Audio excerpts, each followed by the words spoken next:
Welcome back. Now, a recent report by the Judicial Inspectorate for Correctional Services didn't come as much of a surprise to most advocacy groups. The document gives distressing insight into the state of the country's prisons, with overcrowding and crime still remaining major challenges. Now, close to 500 inmates died in the facilities, 82 of unnatural causes, including suicide. So to discuss this further, from our Cape Town studios, we're joined by Venessa Padayachee, National Advocacy Lobbying Manager at the South African National Institute for Crime Prevention and the Reintegration of Offenders, NICRO. Venessa, good morning and thanks for speaking to us. Good morning, Sakina.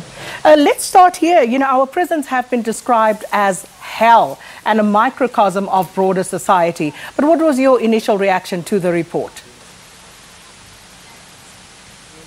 Well, like you started with, it's not a surprise. The issue of prisons and the state of prisons has been an issue of debate and discussion for many years, including decades, I suppose.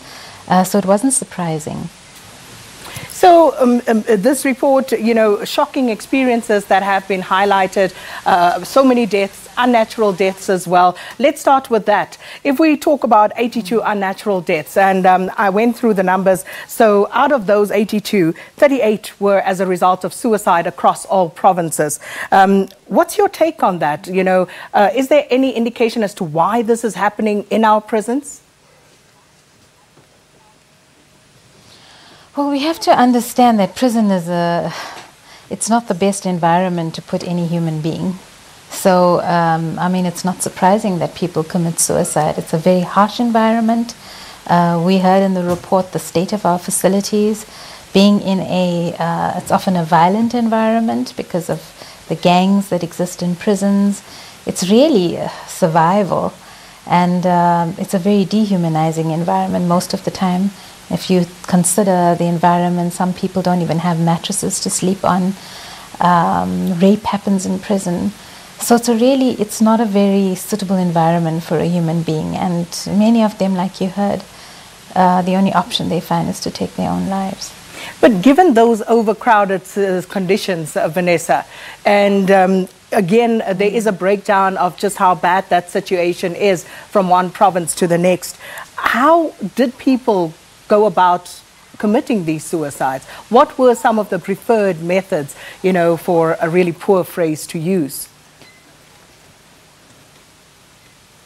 Well, they would use, I don't know if they have like sheets or, so it's, it could be hanging, mostly, I suppose. It's people hang themselves.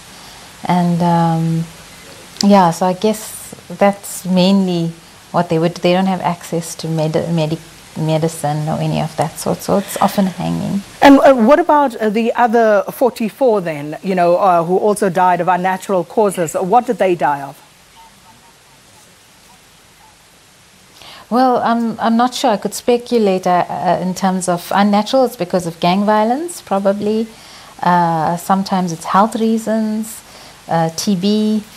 People die of various, we know our health facilities in prisons are not the best.